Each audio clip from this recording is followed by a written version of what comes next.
해당 조치로 인한 가해 학생의 선도 가능성, 이제 이 부분은 이제 담당자가 그리고 학교에서 전담기구 위원분들께서 학생을 지켜보고 특히 담임 선생님의 의견도 한번 들어볼 수 있고요. 해서 선도 가능성을 한번 찾아볼 수 있는데 김땡땡은 평소 학교 생활을 열심히 했고 해당 상황 직후에 사과를 하고 자신의 잘못을 반성하고 있고 보호자 역시 관계회복에 적극적으로 나선다. 여기서 중요한 거는 보호자들이 아이들을 선도 교육하려고 노력하는 모습을 보이면 선도 가능성이 조치가 올라가서 조치를 경감시킬 수 있어요. 그런데 적반하장식으로 나가는 케이스들이 상당히 많아요. 이전에 학교 폭력으로 조치를 받은 바가 없고 종합적으로 선도 가능성이 매우 높다고 볼 수 있다. 학교의 입장을 이렇게 피력할 수 있고 이것도 마찬가지로 전담기구 위원들의 종합적인 의견을 정리해서 올리면 되고요. 강땡땡 학생은 평소 학교 벌점이 31점으로 세영한 태도가 매우 좋지 않으며 벌점 같은 경우에 입력을 해도 되고 안 해도 됩니다. 근데 이 학생이 선도 가능성이 있는지 없는지 판단하기 위해서 중요한 요소가 될 수 있어요. 평소 생활 태도가 벌점을 통해서 저 같은 경우에는 근데 좀 더 디테일하게 31점 벌점이 뭐뭐뭐뭐 어떤 걸로 받았는지까지도 저 같은 경우에 실제로 올릴 땐 쓸 것 같아요. 욕설을 하고 선생님한테 어떤 태도를 보이고 이거 확실하게 보여줄 수 있는 증거자료가 될 수 있겠죠? 사안 접수 이후에 관련된 내용을 소문을 내고 다니고 모든 내용을 전면 부인하고 확인서를 쓰지 않으려 했으며 보호자 역시 자신의 자녀를 올바르게 교육하려는 모습을 보이지 않아서 학교 폭력을 부정하고 학교에 항의하는 모습을 보였습니다. 학생 자체적으로 보호자의 선도교육 노력 등이 보이지 않아서 종합적으로 선도교육은 어렵다라고 보여진다. 이전의 생활태도나 추후의 생활태도가 너무 좋지 않다. 이렇게 선도 가능성이 낮다. 그러니까 조치를 오히려 가중시켜달라고 요청할 수 있고 심의원회에서 받아들여서 원래 나가려고 했던 조치보다 더 가중할 수도 있어요. 장애 학생이 인지 여부, 피해 학생이 장애 학생인지 여부 쓰시면 되고요. 장애 학생인 경우에 조치가 더 올라갑니다.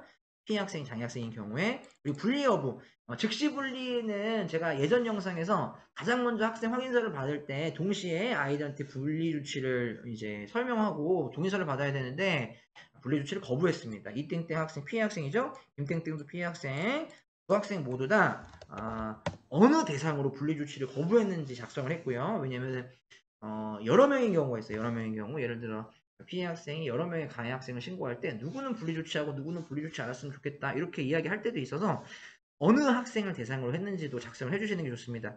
해당 건에 대해서는 긴급 조치는 없다라고 상상해서 했는데, 긴급 조치가 있는 경우 여기 필수로 꼭 넣으셔야 됩니다. 긴급 조치 여기서 빼먹거나 자료 안 올리면 진짜 난리가 나요. 큰일 납니다.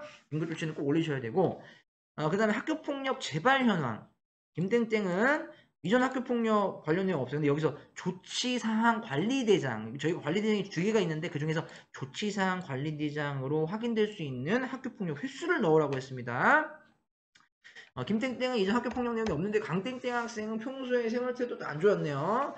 2029-75 신체폭력 사안으로 교내봉사 3일. 요거의 날짜는 이제 조치받은 날짜를 써도 되고 안 써도 되는데 저는 그냥 이렇게 써봤고요. 9호 야한 동영상 단체방 유포 성사안으로 사회봉사 5일. 이거 몇 학년으로 제가 설정했는지 모르겠는데 뭐 5학년으로 설정한 것 같아요. 11호 1학년에게 욕설 시비 등으로 교내봉사 5일. 12호 집단폭력 사안까지도 해서 출석 정지 5일. 이런 경우에는 이 학생이 선도교육 학생과 보호자를 봤을 때 선도교육 가능성이 없는데 학교 폭력이 이렇게 재발하는 경우에는 이전에 출석 정지를 받았음에도 이렇게 학교 폭력을 한다고 그러면 이번 사안이 그렇게 큰 사안은 아니지만 점수화했을 때 여러 가지 가중 조치를 고려했을 때 아예 출석 정지 말고 그거보다 상위인 조치를 더 하자 이렇게 이야기가 될 수도 있고 안 될 수도 있고 합니다. 결정은 심의위에서 합니다. 특이사항 및 고려사항 여기 나와 있어요. 성사항 관련 여부인지, 치료비 분쟁인지, 피해 학생이 다문화 학생인지, 관련 학생 및 보호자의 요구사항이 있는지, 언론 보도가 되었는지 그 밖에 특이사항 기재해라. 김땡땡 보호자는 치료비를 주겠다고 전달했으나 이를 거부하였고 치료비는 본인이 부담하겠다고 답변하였다. 치료비 부분도 사실 이렇게 예민하게 받아들일 수 있는데 이런 부분도 다 들어가면 좋은데 위에도 잠깐 언급하긴 했지만 한 번 더 언급을 했고요. 본교생활부에서 이땡땡 보호자한테 피해 학생이 치료비에 대한 안내는 모두 마쳤지만 추후 치료비는 본인이 부담하겠다고 했다. 사실 이건 넣은 이유는 학교에서 안내는 했지만 당사자가 거부했다는 거를 이제 확실하게 인지시켜주기 위해서 특이사항 및 고려사항을 작성하였고요. 김땡땡 보호자는 강땡땡 학생 형사고소하겠다고 본교에 알렸으나 현재까지 실제 진행된 바는 없는 것으로 확인된다. 있는 그대로 작성하시면 되겠습니다. 그리고 여기서 사안 경위나 뭐 이런 부분 한 가지를 더 기재해야 되는 중요한 내용이 있는데 그걸 빼먹었네요. 그거 영상을 한번 설명해 보겠습니다. 잠깐 멈췄다가 다시 설명할게요. 네, 중요한 부분을 놓쳤는데 원래 기본적인 양식이 이 내용이 없는데 저는 꼭 집어넣습니다. 절차를 상당히 중요하게 본다고 생각하시면 되는데 이 절차가 빠지면 법적으로 나중에 소송 들어갔을 때 불리할 수 있어요. 이게 아예 그냥 학교폭력이 없어지는 케이스도 가끔가다 있어요. 유능한 변호사를 사는 경우에. 근데 절차와 매뉴얼을 잘 지키는 경우, 특히 이제 접수해서 이런 게 잘 지켜졌다 하는 경우에는 절차가 잘 지켜진 경우에는 안전합니다. 사안 처리 일시 그리고 사안 처리 내용 시간 순서에 따라 작성하였다. 저는 요 의미인데 여기 시간 순서대로 작성했다라는 의미인데 이렇게 이해하겠죠. 교육청에서도 1월 3일 수요일 이땡땡 학생이 주시인 생활부에 직접 와서 김땡땡 학생에 대해서 학교폭력 신고 접수를 요청하였고 이땡땡 학생 확인서와 면담까지 해서 받아서 즉시 분리를 거부하였다 이렇게 썼고요. 김땡땡 학생 확인서 작성 및 면담, 강땡땡 학생을 신고하고 싶다고 알렸는데 즉시 분리는 거부하였다. 그래서 강땡땡 학생도 불러서 면담을 했어요. 그 다음에 3명의 관련 학생 보호자 유선 면담을 담임교사와 생활교육부장이 모두 다 했다. 그리고 관련 교육지원처 장학사한테 그 긴급한 경우만 유선 보고하시면 돼요. 성사안이나 아니면은 좀 위험하거나 좀 약간 긴급한 경우에만 유선 보고를 먼저 하신 다음에 학교폭력 사안을 교육지원청에 보고 양식을 통해서 보고하시면 됩니다. 이거 48시간 이내에 하셔야 되고요. 그 다음에 다음날 이땡땡 학생 및 보호자가 심의원의 요청서를 개체를 제출했네요. 이거는 이제 상상 속에서 일어난 거기 때문에 다음날 제출했다고 가정하겠습니다. 김땡땡 학생 역시도 심의원의 개체 요청서를 제출했어요. 이땡땡 학생 및 보호자 확인서를 제출하였다. 그리고 학교 CCTV를 확보, 그죠? 그 다음에 아까 유땡땡이 유땡땡의 목격 학생 확인서 작성 그리고 유포 관련 영상을 생활교육부에 제출하였다. 그래서 요거는 지금 뭘 쓰는 거냐면은 사안이 진행됨에 따라 절차, 그래서 어떻게 누구와 면담을 언제 했는지, 누구 목격 학생을 어떻게 면담했는지, 보호자랑 면담을 했는지 안 했는지 이런 것들을 이야기를 하고요. 초기에 보호자끼 유선 면담 실시하면서 학교폭력 들어갔다는 걸 알리고 저는 최종적으로 한 번 더 나중에 하기도 하는데 한 번 더 3명의 관련 학생 보호자 2차 면담 유선 면담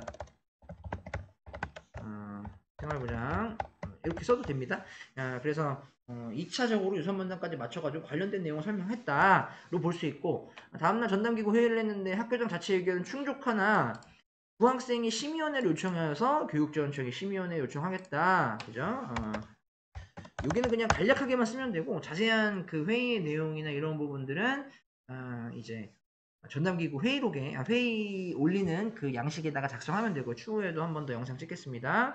사안 전후 내용도 쓸 수 있어요. 사안 전후 내용 김땡땡과 이땡땡은 같은 반 학생으로 매우 친한 편은 아니지만 평소에 가끔 장난도 치던 놀던 사이다. 그래서 사안에 참고될 만한 두 학생 간의 관계나 직접적인 연관은 없지만 사안 전후로 알아두면 좋을 내용에 대해서 쓰면 좋고요. 그 다음에 이제 정식적으로 사안 내용 이렇게 들어가겠죠. 그래서 요 두 내용이 빠졌네요. 사안 전후 내용과 사안 접수. 요거 사안 접수는 꼭 집어넣으셔야 돼요. 언제 어떻게 면담했고 언제 어떻게 이 절차가 있어요. 이건 지금 제가 대략적으로 쓰는 거라서 놓친 부분이 있을 수도 있는데 매뉴얼 보시고 지켜야 되는 절차를 전부 다 여기다가 어떻게 우리가 제대로 절차를 밟았다라는 거를 증명하시는 게 좋습니다. 이게 양식에는 없는데 이거 꼭 집어 넣으셔야 돼요. 교육청에서 따로 요청하는 경우도 있어요. 그래서 이렇게 작성을 한 거를 블로그에도 올려드릴 테니까 참고하시면 좋을 것 같고요. 학교폭력 사안조사 보고서 뭐 3, 40분 정도 영상이 지금 찍혔는데 관련된 내용 잘 숙지하셔가지고 보고서 써서 교육지원청에 잘 올리시고 이거 같은 경우에는 자체 해결되는 경우에는 사안조사 보고서는 내부 결제 받고 끝나면 되고요. 그리고 심의원에 올라가는 경우에는 잘 정리해서 올리시면 좋겠죠. 한 가지 더 마지막으로 설명드릴 부분은 사안조사 보고서가 지금은 내용 자체가 간단해서 4페이지 정도 분량으로 나왔는데 가끔 가다가 내용이 너무 복잡해서 막 70페이지, 80페이지 늘어지는 경우가 있습니다.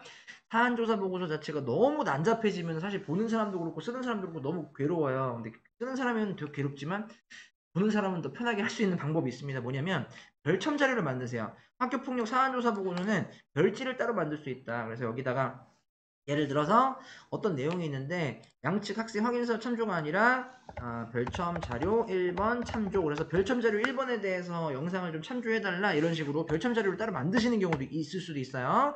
당연히 가능하고요.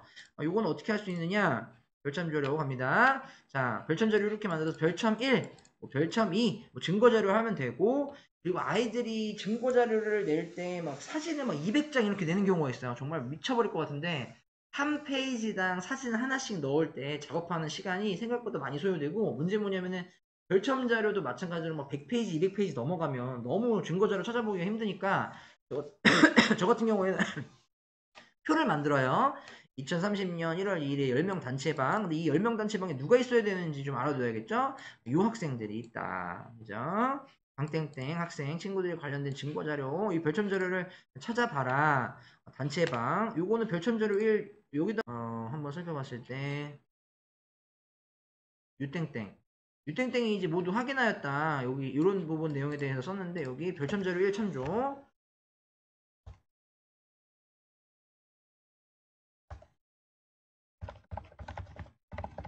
그러면은 유땡땡의 증언을 볼 때 제출된 증거 자료나 이런 거를 좀 더 살펴보시기에는 별첨 자료를 보시라. 그래서 별첨 자료 이렇게 목격 학생 익명을 요청했기 때문에 익명으로 쓰고 이름은 쓰긴 합니다. 근데 익명 요청하는 경우는 익명으로 쓰시면 되고요.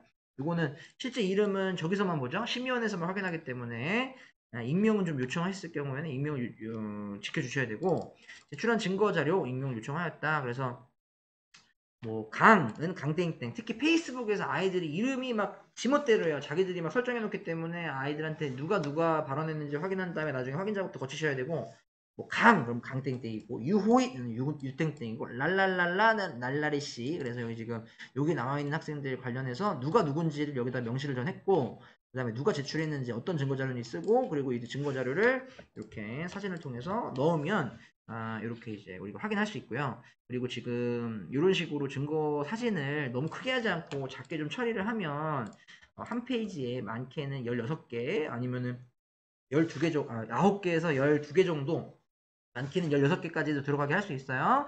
이 정도 해서 출력하면 보이긴 보입니다. 특히 단톡방 대화 내용 같은 경우에 이렇게 처리하면 보이긴 보이니까 담당자 처리하는 시간은 거의 비슷하고요. 보는 사람들은 훨씬 좀 편해집니다. 그래서 이렇게 작성하시면 될 것 같고, 절찬조류 2, 뭐 1월 10일 날 김땡땡이 녹취한, 이제 추후에 김땡땡이 녹취한 자료가 하나 있네요. 보고서에 쓸 걸 그랬네. 어쨌든 보고서에 나중에 쓰면 되고, 녹취 자료.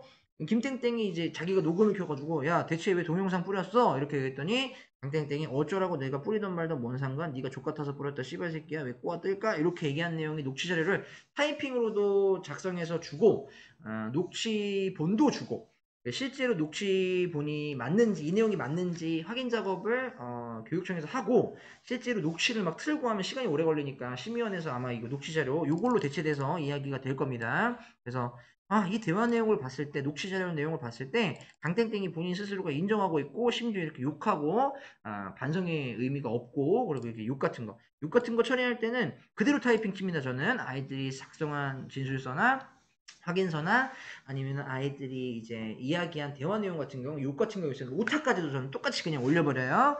그래서 이렇게 씁니다. 최신 용어 같은 거를 썼는데 심의위원들이 모를 것 같다 그러면은 뭐 여기다가 별표 처리해서, 그죠? 뭐 예를 들어서 꼽줄까? 뭐 이렇게 썼다고 칩시다. 그러면 이제 여기서 꼽은 이런 것도 써줘요. 친절하게. 꼽은 시비를 걸 때 사용하는 신조어. 이런 단어가 옛날에도 있었던 것 같기도 한데 저는 몰라요. 근데 최근에 아이들이 야 꼽준다 뭐 이런 것들이 좀 많아요. 그래서 신조어 같은 경우에는 위원들이 좀 살펴볼 수 있게 이렇게 정리해서 올리는 편입니다. 그래서 이렇게 사안조사 보고서와 별지를 이용해서 보고할 수 있는 내용에 대해서 한번 설명을 해봤고요.